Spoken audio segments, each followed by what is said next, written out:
Hello, the Nature Conservancy would like to welcome you to this virtual Field to Lake Twilight event. One of the main topics for the program is drainage water management, so we'd like to start off with Bruce Clevenger giving us the golden rule of drainage. So there is a golden rule of agricultural drainage, and the quote originally came from Wayne Skaggs, originally from Kentucky, studied at Purdue, and was a extension specialist in North Carolina on drainage for years. And his golden rule that he developed was really drain the land only what's necessary for trafficability and crop production, and not a drop more. So drainage water management can play a part in conserving that water and not letting those precious drops of water that we need for crop production to leave the farm. A big thanks to Paulding Soil and Water Conservation District, Paulding OSU Extension, and the Cover Crop Champions for helping to plan the program. We'll have 3 stations. At the first station, Bruce Clevenger will be talking about drainage water management on the Singer Farm. Then we'll move to Don Johnson's farm, where he will be speaking with Sarah Noggle about how they use those structures on his farm. And lastly, we'll talk with Ron Snyder. He's a cover crop champion who's building soil health on his farm. Let's get started right away with Bruce. So across the Midwest, we do rely heavily on subsurface drainage. And when we talk about subsurface drainage, often we're referring to corrugated plastic tubing. A lot of times it's referred to tile, which refers to clay tile of years ago, but now all the installation is done with corrugated plastic tubing. This plastic tubing would have slots in it that just allow that gravitational water to move from the soil profile into our subsurface drainage system. And so why is it so important to have subsurface tile? There's really 3 benefits that I can see in the subsurface drainage system. We increase the number of days of field work by having a drainage system in a crop field. We lengthen the number of days in the spring, and also we have more days in the fall during harvest for field operations that has safe trafficability with farm equipment. The second advantage would be that we also see a crop response. We improve that crop yield by really removing the periods of time where we have prolonged excess water levels, really damaging sometimes the root systems of our crops. And so that's our second advantage. And the third advantage would be really a soil erosion reduction. When we have a subsurface drainage system, we are making space in the soil profile for water to infiltrate at the soil surface rather than just running off the surface. If more of the water was running across the soil surface, it would carry with it soil particles, and that would increase soil erosion. So by having a subsurface drainage system, we're allowing the opportunity for water infiltration and that water to move through the soil profile. So the essence of drainage is really profound across the Midwest. A large footprint of production agriculture has installed a subsurface drainage system. So when we talk about drainage water management, it gives us a great opportunity because a lot of that infrastructure is already in place in our major crop production areas. And so by adding a management device like a structure is going to give us some opportunities to look at. And when we look at the effects of drainage water management and managing the outlet of that farm, we're looking at reducing the total water on an annual basis effectively that would leave the farm. And that may alarm people, but really it's at the time of the year when we don't need that water. And this is mainly after the growing season is complete, harvest is done. We can conserve that water in the non-growing season and get a reduction in that total water volume that is contributing to the watershed. And secondly, with that water that is leaving the fields, often there are soluble nutrients that are carried with that volume of water that if we can retain that water on the farm, we are proportionally reducing those soluble nutrients from leaving the farm, entering streams, and essentially getting into lakes and bodies of water. So we're very confident that this management device can help us in that regards. Then there's the opportunity for a yield response. So during the growing season, when we have the ability to conserve really precious water that we need for crop production, we have the potential to boost our yields by having that water that is conserved, that would otherwise been gravitationally sent down through the tile and out the streams, and providing that water to the field crops for yield improvements. So those three areas are very helpful when considering a drainage water management system. In fact, the amount of water that we drain from a field is actually a fairly small amount on the total proportion of the total water in a field. We really want the majority of our water in the soil profile to be plant available, which means it's going to be held on by the soil particles, the organic matter, and that water there is not going to be pulled by gravity out of the field to our tile, but it's going to be held in place by our soil and our organic matter. And that water itself can contribute to yield. But sometimes we have extra water that comes through the cropping system in the summertime, and that otherwise that would leave the field. If we can conserve that water, we can see a potential there for a yield advantage. So because there's a wide use of subsurface drainage systems, we have an opportunity to have a wide adoption for drainage water management across the Midwest. Specifically in Ohio, it's estimated that 2.2 million cropland acres are very suitable to retrofit the subsurface drainage system to have a control structure in place here in Ohio. And yet we're only fourth from the top of the list. There are 3 other states that have more acres than Ohio that are adaptable to drainage water management. We think of, where does this happen in the Midwest? North Dakota all the way down to Missouri, from Iowa all the way over to Ohio.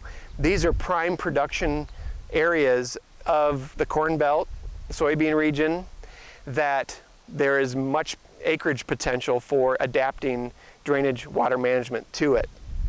So essentially what we have here today at this farm is a control structure that is about 47 inches deep from the top of the structure at the surface that we see here to the bottom of the box. There's about 47 total inches of depth to that structure. The reason it's so deep is because that is the depth at which this main is delivering the water from the field. My cutoff model here is a tabletop, so it's just cut short from the top to bottom so that we can get a good idea of what it looks like under the ground. But in this structure today, because drainage water management has been applied over the last couple of months, we have had some rain events that have been conserved. There is 20 inches of water being conserved behind these boards today that is available for this crop to respond from.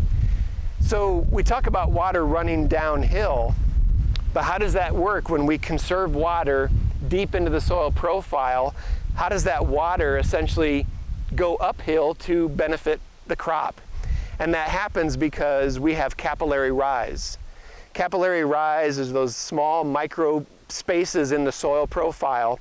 And when we have a medium to fine textured soil, we have a higher rate of capillary rise. So we have a pool of water in the lower profile that actually, by capillary action, will moisten the soil above it and then into that root zone, and that interaction between the crop roots and that capillary rise of water will give us the yield response, or the opportunity for yield response, if we can conserve that water. And so that is a very essential part of why that conservation of water is important. And so as the crop demands more water, we would expect that conserved amount of water to slowly shrink, and then potentially the next rain event would also recharge that conserved water level during the growing season, and we would be able to manage that all the way through up till harvest. So essentially some of the components of the structure, this structure has a much taller management tool to reach the lower boards than my shorter one here. So we need a larger tool to reach the bottom board so we can manage that bottom elevation. Each of these boxes have boards essentially that will be placed on top of each other that will artificially raise the outlet on that control structure for the system. One thing that we do not do with drainage water management is what people sometimes refer to as plugging the tile. Plugging the tile would essentially describe that we've eliminated the outlet or the ability for that water to flow freely out by gravity. By managing the elevation of the outlet, we are stacking boards up taller and taller and conserving water, but there is always opportunity. If this farm were to be inundated with water, the water would still flow through the profile and still run over that top board. So the height from the soil surface to that water level during the growing season may be as much as 24 inches during the growing season, so that we still have aerated soils for the roots to thrive in, but at the same time we're providing that capillary moisture from below from the water that we have conserved in that subsurface drainage system. And that elevation will change as we go through the calendar year outside of the growing season. So as we get closer to harvest, this control structure would be managed, and we may end up at harvest, if it's a rainier period of time, we may pull all the boards and remove that extra water out of the system to get an increased trafficability. But once harvest is over, the control structure boards would be replaced into the box, and we would elevate or begin to conserve that water in the non-growing season. The winter elevation may be recommended higher than the summertime elevation. Here in Ohio, we may have that elevation as close to the soil surface as 12 to 18 inches below the soil surface. So those boards are stacked a little bit higher during the non-growing season compared to the growing season, just to allow for an additional volume of water to be conserved and retained on the farm during the non-growing season. Let's pass through the winter time and come around to the spring. We're maybe 2 to 4 weeks ahead of planting. Well, our recommendations would be to pull the boards, maybe even staggered, so many a week, and then maybe pull them, the additional ones, a week later. Or we could flush the system, and sometimes there is sediment that accumulates in subsurface tile. That can be flushed out in that spring removal of the boards. But essentially we're trying to get ready for spring planting and spring field operations. But pulling the boards doesn't mean we automatically then have trafficability, because we need a little bit of spring evaporation to get the soil surface to the point of trafficability. Subsurface drainage doesn't automatically equal trafficability.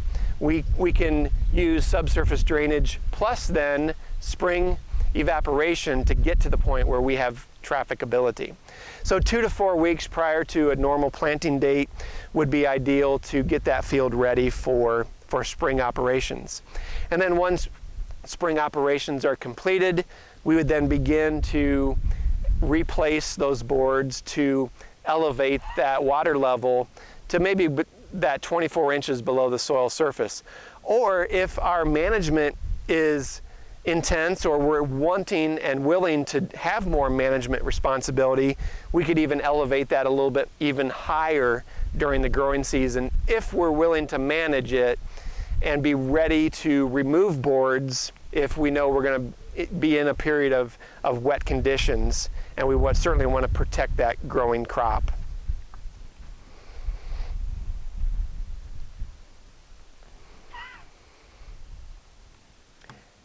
So some of the yield responses that have been seen across Ohio and other Midwest states on what would we expect as a percentage of yield increase. And this would go for both corn and soybeans. The data suggests somewhere between 3 and 5%, maybe upwards of 7% a yield response on some years. Because in a drainage water management system, we're not adding any water to a field for subsurface irrigation. So for example, the crop year 2012, when we remained dry throughout the summer, we may have our boards in place, but if drought conditions persist, we're not going to be able to conserve or to charge that water in storage because we're just not getting it from precipitation. So some years we would not expect a yield response just because we are in a drainage water management system. But in years like this year, 2020, where we have had occasional periods of rainfall, but really stretches of dry period where that soil cracks and we see drought or dry conditions at the surface, there's an opportunity then for that next rain event. When it comes, it can be conserved in the subsurface drainage system. An example of needing a structure or maybe electing to establish a drainage water management system would be if you've ever been a farmer and you've been waiting for that next rain. Field conditions are very dry. You see the soil cracking. And it's been several weeks since that last rain event. And then all of a sudden, the forecast looks good, and you do in fact get that rain. But yet when it starts to rain, and by the end of the day, what you're observing is your tile are running, and that rainfall precipitation that you've been waiting for your crop to respond to now is leaving the farm through the subsurface drainage system. Having a control structure in place gives you the opportunity to conserve that water, keep it in the field for a crop response, but additionally, it's also reducing our nutrient exporting of those soluble nutrients. So what do we expect from water quality response? Typically, if a drainage water system on an annual basis could reduce the total volume of water that leaves the farm by either 40 or 60% of the total volume, proportionally, we're going to reduce the soluble nutrient amounts by that same proportion. So if we're able to reduce the water volume leaving the farm by 50%, we are then confident, and we have evidence that says that we can reduce the annual loading of that soluble nutrient also by that 50% reduction in that load that otherwise would leave that farm. So there's opportunities for crop improvements, and there's certainly opportunities for water quality improvements. And I think year over year, a farmer is going to see consistently more of a water quality improvement, more so than a year over year consistent response in yield response, in a yield improvement.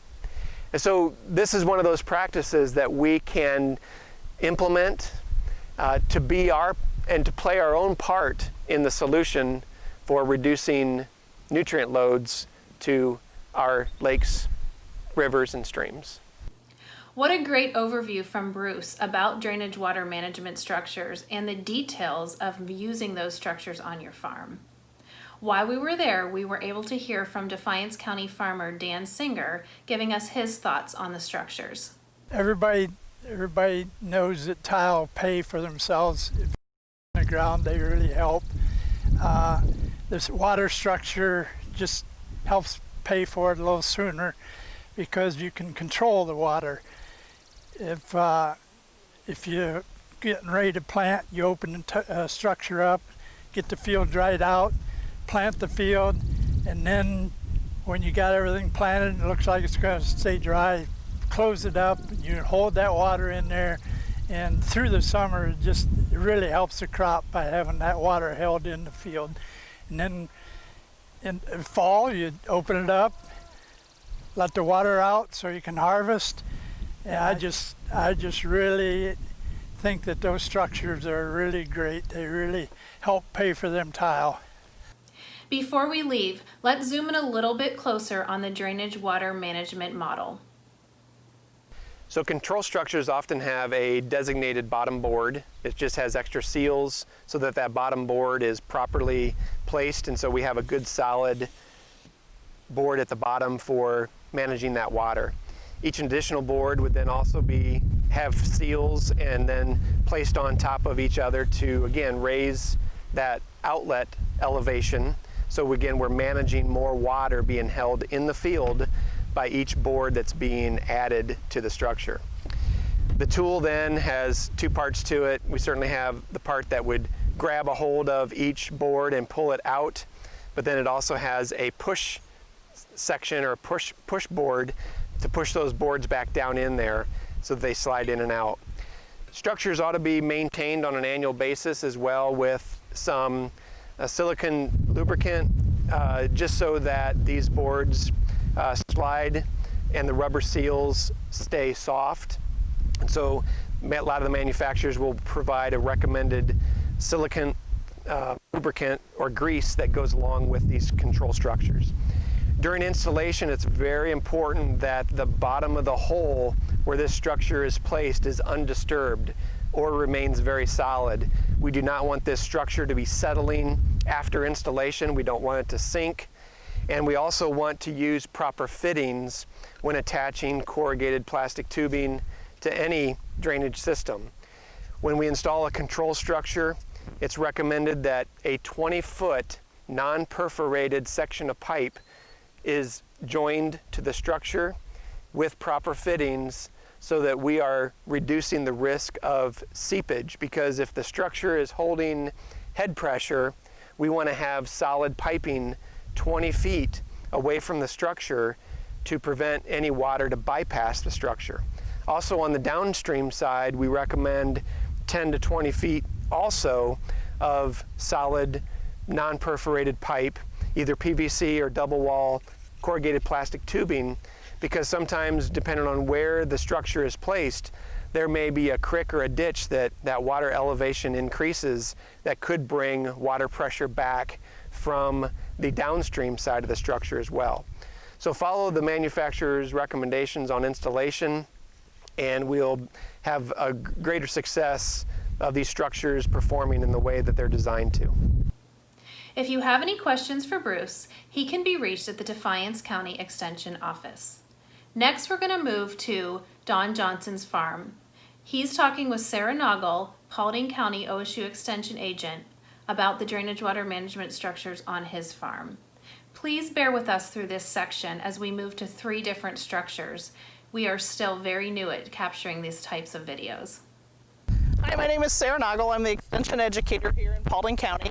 We're working on a field day on drainage control structures with our partnership with the Paulding Soil and Water, the Nature Conservancy, our CAT board, and our local farmers here in Paulding County. We're excited to have with us today Don Johnson. Don is one of our local farmers here in Oakwood, and we're going to talk a little bit today about our drainage control structures. So Don, share a little bit about your farming practices with us in the recent years and what led you into these drainage control boxes.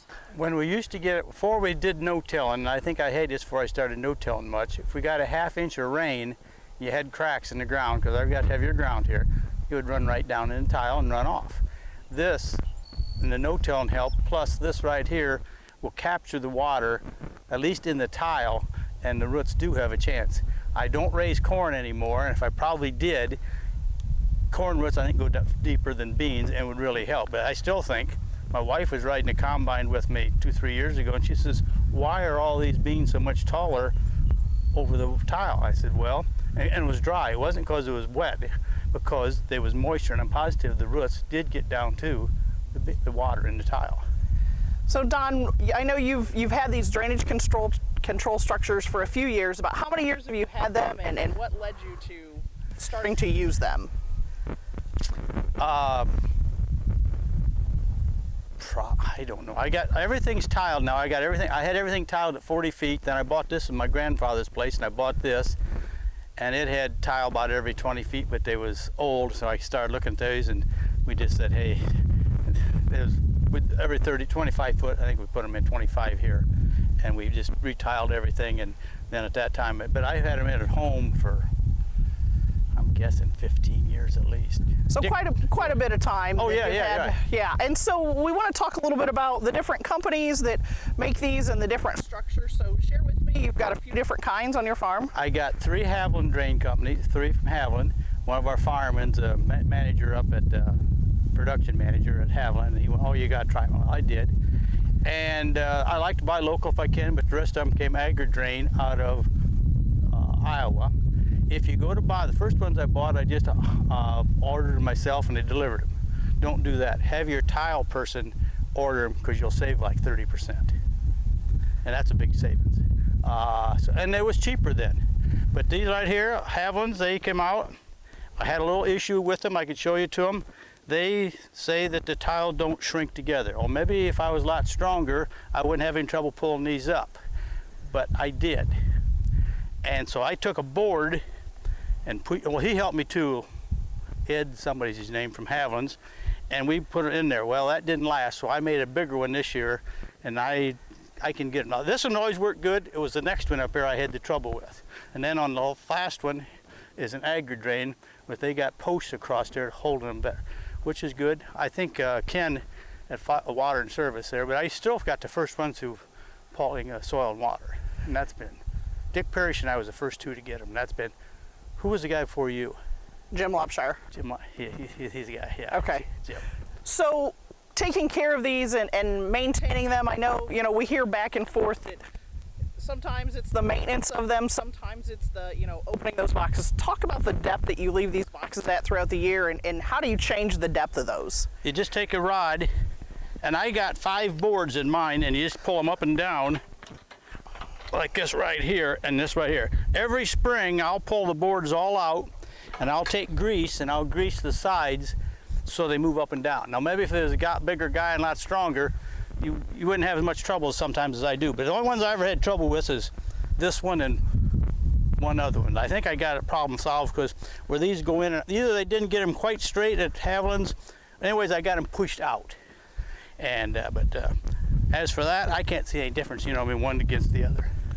So do you think with this conservation practice that it's helping with, the different conservation? I know you're a no-till farmer, and, holding that water is sometimes key in our heavy clay soils. You're either really wet or you're really dry, I feel like Right, sometimes. Right. Well, I'm positive it holds, you know what I'm saying? It's just no doubt about it. Yeah. And I'm positive they leak a little, but still it's going to take a long time. If I can have, this much water and this only much this from the top, once I don't usually close them down after I get my crops planted. Okay, so Yeah. you leave them open once your crops are planted then? Or you leave them closed once your crops You're right, are planted? at least 3 boards, and now Okay. some people base corn. I talked to one of the first guys, Tim Slaughter. He was one of the first ones to ever get him. He was on the board at that time, and he said, well, he had corn. He said, I got mine completely shut now. Did he shut all the boards? I don't know, but that's been 20 years. 20 years ago. I'm just guessing. I don't know, but I've had them quite a while. I never thought to look and see, but I got lucky. The government paid for all of them except 4. So it's a cost share type of program, and I Yes, know we yeah. have different programs out there currently that will cost share some of those. Talk about the installation. What did that take? Whether you said you would recommend going with your tile company, so they would order those. Yes, right. That process, did you have those engineered by Soil and Water or NRCS? Yes, they'll come out. They checked all this. They said I needed like a 5-foot one here, a 6-foot one there, and that. I like to keep them a little lower than so you can mow over top of them easy. I used to have a bird box at each one of these. Well, then I got one of these sickle mowers, and so now I can just lift up high enough, and I got time. I tried to keep stuff mowed up pretty good. And I thought it was interesting that you painted the top so you can see them. I thought that was innovative and creative, and I think a lot of people do that when you're out there mowing and keep them mowed around them. Yeah. What other maintenance once they're installed, other than greasing them and making sure those are there? That's all I ever do. Okay. That's all I've ever done. I've never lost any lids. I keep a little hook on them, and just for that. But like I said, like local. But I had issues, and I could show it. But I think I eliminated the problem now. And if you got somebody 6 foot big and strong and young, probably bring them up too a lot easier than I can sometimes. So. Looking at the lay of our land here in Paulding County, we're fairly flat. I would say our slope is not great. When you talk about how many acres does one of the drainage control structures hold? This one right here is 8 inch, and it'll do. I got 20 acres running into this one, and the next one up here, this is like 43 acres, and there's 23 in that one. Then the backfield is 30, and I got 1 into that.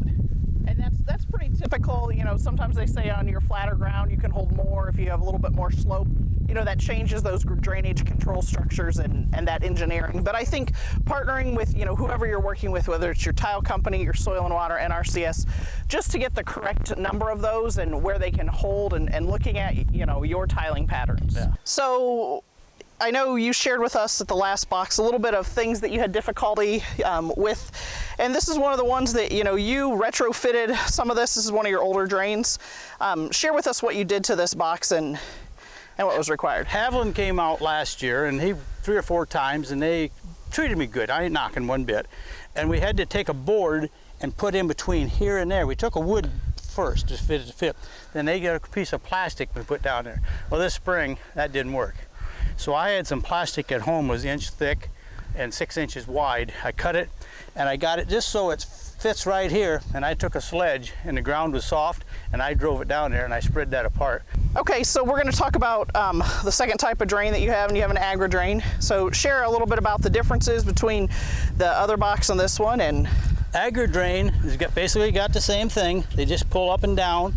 In fact, I think they pull a little easier, but they got aluminum bars, or I think it's aluminum, across holding this spread apart. So, you know, just the same thing, and you can see the bars, the metal bars in this one, holding that apart and looking at the difference. A little bit different, you know, structure to that, yeah. But definitely still holding the water and doing its job in that whole conservation practice, and using that water different times of the year when you need it. And yes.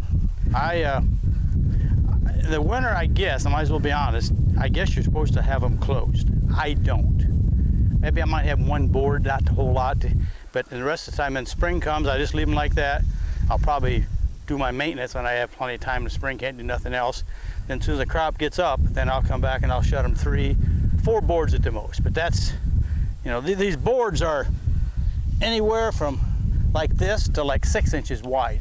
So you pick your poison of how you want to, however many you want, and do it. But so 3 or 4 boards deep, and that's where you and keep each them? person's different. If you had good sandy ground, maybe you'd want more. You know, I mean, you got to learn yourself. But I just come and let it go. And now this fall, when we get ready to combine, I'll probably pull them up in case we do get a rain.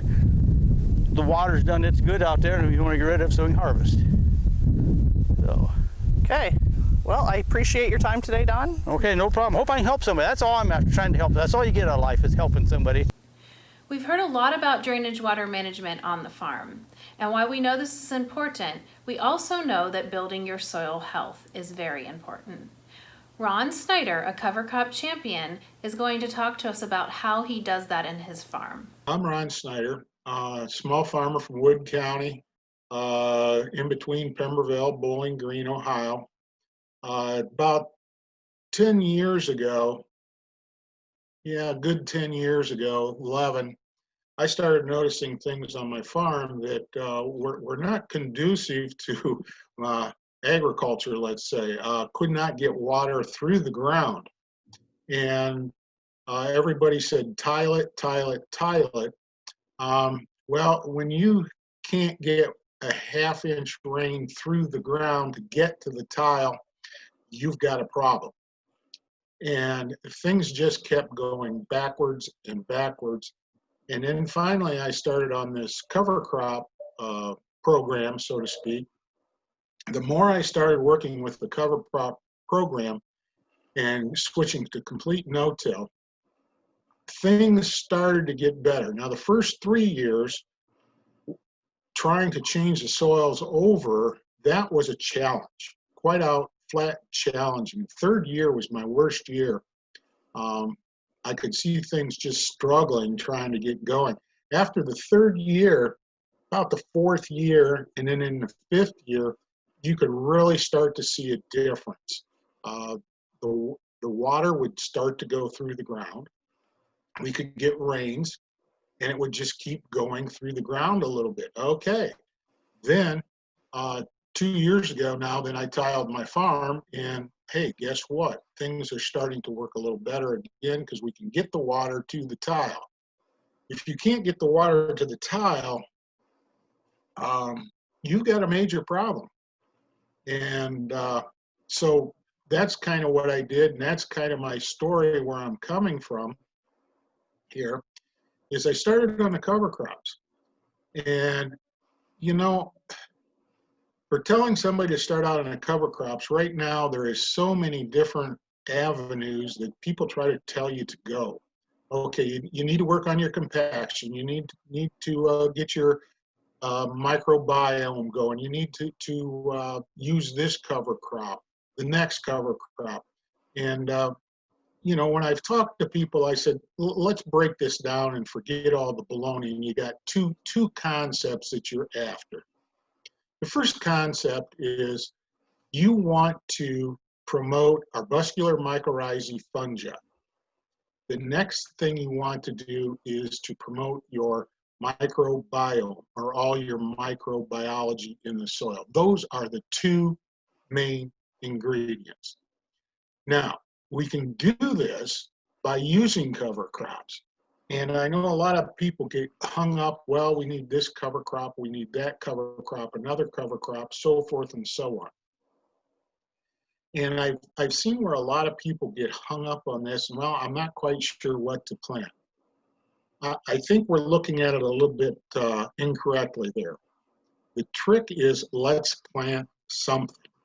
And let's start out by kind of making things, so to speak, simple. If you're going to go to corn, let's try to get some oats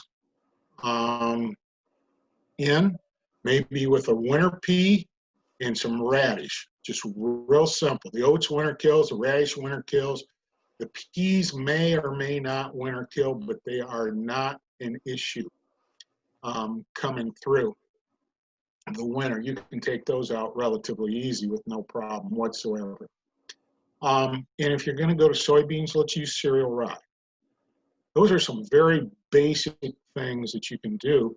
And when you start doing this, and you've got that living plant, what you're producing is a root structure in the ground that creates aggregate stability. Now, you heard me earlier talk about that I couldn't get water through my ground or my soil. My aggregate stability was next to nothing. It was either a concrete block or dust, one of the two. That was my soil type. I taught construction for 30 years. One time I went out, I took a spade and I dug in the field and I pulled up a block of soil. And quite honestly, there was more pore space in concrete than there was in the soil. That lets you have an idea of how tight things were. So with using the cover crops and getting things going, and it takes a while. It's not, I'm not there yet. I've been at it for over 10 years. I'm not where I want to be, but we're moving in the right direction and things are a lot better. But you're trying to create that aggregate stability. And those are like all the little clumps of soil hung around the roots. And you have to start understanding, and this has been a real journey for me, but you have to start understanding how soil works. And soil works with the plants. You got to have plants going all the time, or as much as possible. And if you have this going on, you got your aggregate stability is constantly being changed and moved and critiqued around. Once you create the aggregate stability in the soils, you create pore space to go through between the aggregates. Once you have the aggregates, then the water moves through the soil a little easier, and then everything just starts to snowball, and you go deeper and deeper and deeper into this program that or this journey, I should say, that I've been on. I have started reading some books. I listen to a tremendous amount of podcasts. I've learned a tremendous amount that we are not being told, or we don't understand. as a farmer, I always thought I knew something. Well, I knew my machinery, I knew my seed, I knew my chemicals, I knew all these things, and well, we just put it in the ground and everything's fine. No. I've totally changed my perspective. The machinery doesn't matter as long as it goes up and down the field. The seed kind does matter to some amount. I try to get as much treatment off of it as I possibly can. In the chemicals, cut back. In a soil health thing, there's 3 things that really deter good soil health. The number 1 thing is chemicals. Chemicals, insecticides, pesticides, herbicides. Those types of things have a tendency to kill your microbiome in the soil. The next worst thing that you can use, and I know I'm going to really rattle your chain on this one, but it is synthetic fertilizer. There's other ways to do this. The third thing, of course, is tillage. You want to minimize that, and that is the least of the 3 that is detrimental. So let's jump back, and I think it's pretty evident when I say the chemicals. I think every farmer really has a understanding of what the chemicals, even though there's a lot of debate, I guess is a good word, around glyphosate. It's probably a lesser harmful chemical than what we have been using in the past. And if we can rotate those chemicals, so to speak, a little bit and try to get different things in there. I do not use residuals anymore. They are gone. I take and I have a roller crimper on my planter. That's probably going to be changing, and I may be looking at purchasing a roller crimper on a 3-point. Rolling the crop down, creating a mat, so to speak, and eliminating herbicides, starting to eliminate them. The next thing, and I know this is the one that's really going to rattle your chain, like I said, is fertilizers. The synthetic fertilizers. Now, do I still use them? Yes. Do I use them like I used to? No. I think we all need to educate ourselves in how the soil works. At this point in time, I would strongly suggest that everybody check out Mulvaney from the University of Illinois on his nitrogen cycle and his potash cycle. That is a good place to start to look. He's very knowledgeable in these areas. I've kind of used some of his thoughts, and I do have a tester field. It's a small field where I do goofy things in, so to speak. But starting in 2011, I put on no phosphorus, no potash. I still have not put on phosphorus or potash to this date. My numbers on phosphorus and potash are not going down. They are going up. Not dramatically, but they are going up. And it gets back to the soil health again. When you start putting plants into the ground and you have this microbiome, so to speak, going,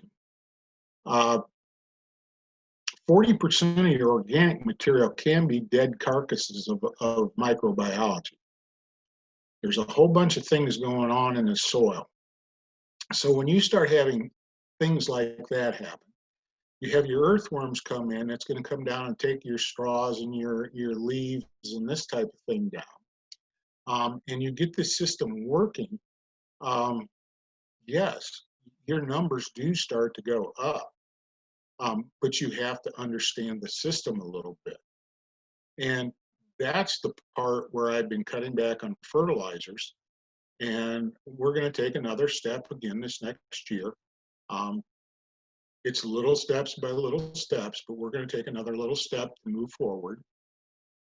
And by doing this, your aggregates are also being formed by your microbiology. So if you're creating your soil structure is also being formed by the microbiology, it's a win-win situation. So then you get better infiltration. You get better infiltration, guess what? Your roots can go down better. Things just naturally start to work better. And they keep working their way down and down and down. And pretty soon you get a system that really works.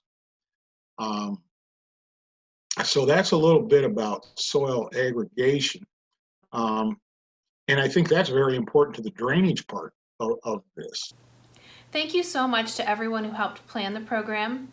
A special thank you to the speakers and also to those of you who have tuned in to listen. If anyone has any questions for us or the presenters, please feel free to contact us. We would love to hear from you.